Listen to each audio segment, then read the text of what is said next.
Assalamualaikum sahabat ruang belajar, apa kabar semuanya? Semoga sehat selalu. Ketemu lagi dengan saya, Eko Prastyo. Selamat datang di ruang belajar.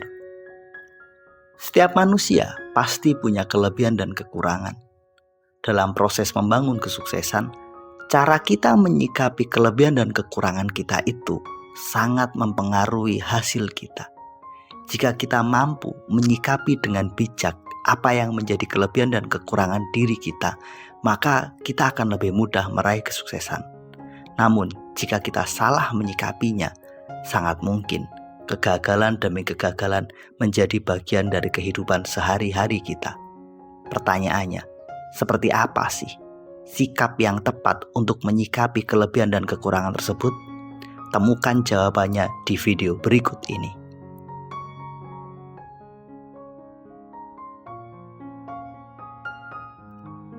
Sikap pertama yang sangat penting dalam menyikapi kelebihan dan kekurangan kita adalah jangan pernah membandingkan apa yang menjadi kelemahan kita dengan kelebihan orang lain. Kenapa kita nggak boleh membandingkan apa yang menjadi kelemahan kita dengan kelebihan orang lain? Karena sikap ini menghasilkan rasa rendah diri. Kita sangat mungkin akan terjebak rasa minder ketika kita tahu, orang lain ternyata lebih hebat dari saya. Sementara di bidang itu saya sangat lemah. Misalkan kemampuan public speakingmu sangat lemah.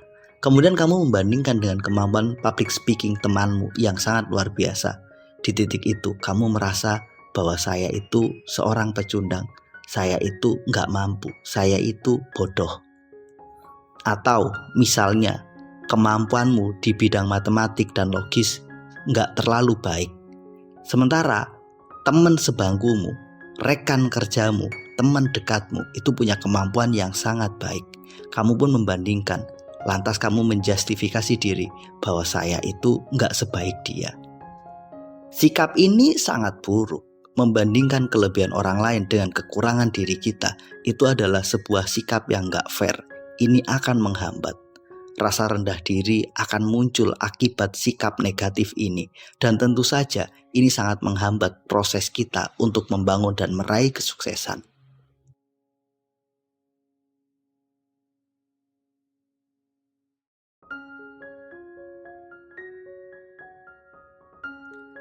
Daripada kamu membandingkan apa yang menjadi kelemahanmu dengan kelebihan orang lain, lebih baik kamu fokus untuk memahami dan menemukan apa yang menjadi keunggulan dan kekuatan kamu, kemudian melatihnya sampai pada level terbaik.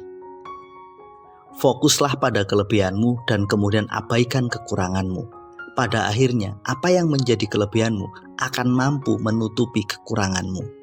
Ketika kita fokus pada kelebihan kita, kemudian kita melatihnya sampai pada level tertinggi, maka sejatinya inilah kekuatan kita, inilah modal kita yang dapat kita jadikan sebagai modal utama untuk membangun kesuksesan diri kita.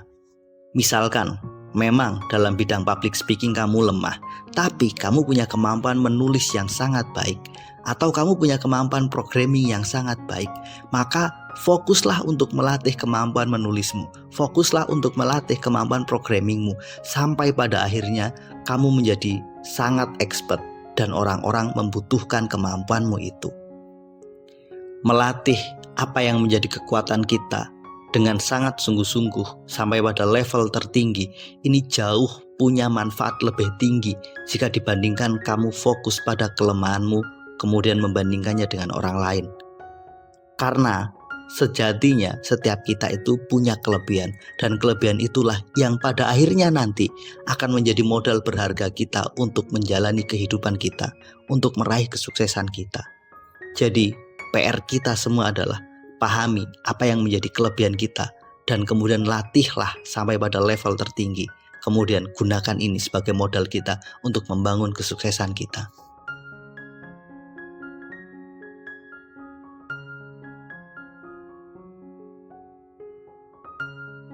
Terus berlatih dan mengupgrade diri itu menjadi kunci terbaik agar kita mampu meraih kesuksesan kita. Utamanya fokuslah pada apa yang menjadi kelebihan dan kekuatan kita. Lantas bagaimana dengan kelemahan kita? Apakah kelemahan kita nggak perlu kita latih dan kita perbaiki? Ada kalanya nggak usah. Ada kalanya kita cukup membiarkan saja dan menerima apa adanya.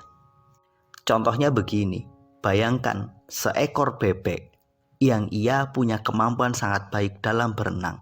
Namun untuk berlari, skill dia sangat buruk.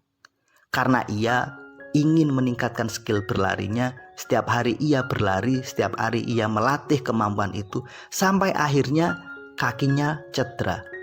Setelah sebulan berlatih, ternyata kemampuannya nggak meningkat, tapi tetap sama saja. Bahkan karena ia terlalu keras melatih dirinya, kaki dia akhirnya nggak bisa berfungsi seperti semula. Kemudian ketika ia berenang, akhirnya kemampuan renangnya pun menurun. Maka di titik ini, inilah efek negatif yang mungkin akan muncul jika kita terlalu fokus melatih dan memperbaiki kelemahan kita. Ada kalanya kita cukup membiarkan begitu saja. Situasinya pasti akan berbeda jika sang bebek tersebut fokus melatih kelebihannya, yakni berenang. Akhirnya kemampuan berenang inilah yang membuat dia berprestasi. Sementara ia cukup menerima takdir dan kodratnya bahwa memang kemampuan dia berlari gak terlalu baik. Pada akhirnya apa yang menjadi kelebihan kita itulah yang akan menutupi kelemahan kita. Gak harus kelemahan itu dilatih, gak harus kelemahan itu kita level up. Biarkan saja, menerimanya dan berdamai dengan situasi itu kadang jauh lebih baik.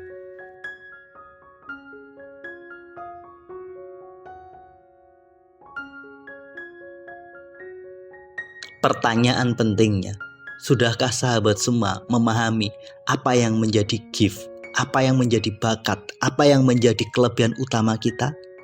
Jangan-jangan kita lebih kenal apa yang menjadi kelemahan kita. Jika itu yang terjadi, maka hati-hatilah.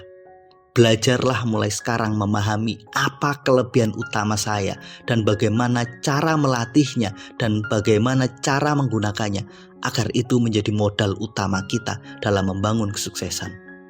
Pada akhirnya, mengenali diri dengan sangat baik itu sangat penting. Kemudian memberikan sikap yang tepat sebagai modal untuk membangun kesuksesan itu juga jauh lebih penting. Tanpa pengenalan yang baik terhadap diri, tanpa sikap yang tepat terhadap kelebihan dan kekurangan diri, sangat sulit bagi kita untuk membangun kesuksesan. Yuk fokus pada kelebihan kita dan berdamai dengan kelemahan kita. Mudah-mudahan video ini bermanfaat. Sampai ketemu pada video kami berikutnya. Terima kasih telah menonton. Assalamualaikum warahmatullahi wabarakatuh.